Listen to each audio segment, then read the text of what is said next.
You are looking at Julian's pronunciation guide, where we look at how to pronounce better some of the most mispronounced words in the world, like this other curious word. But how do you say what you're looking for today?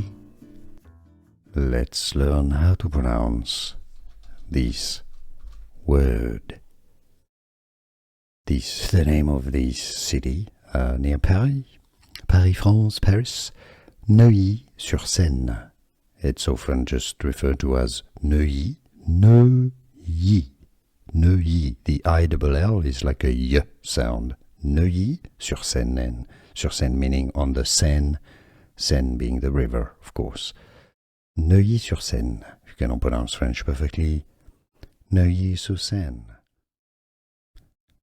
Let's learn how to pronounce this word. This is the name of this city near Paris, France, Paris, Neuilly-sur-Seine. It's often just referred to as Neuilly,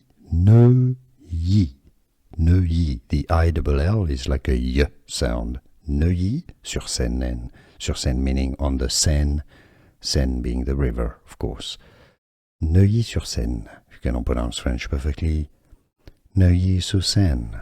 Here are more videos on how to pronounce more confusing words and names too many mispronounced. Like this video if you found it useful. I appreciate your support. I'll see you soon and thanks for watching.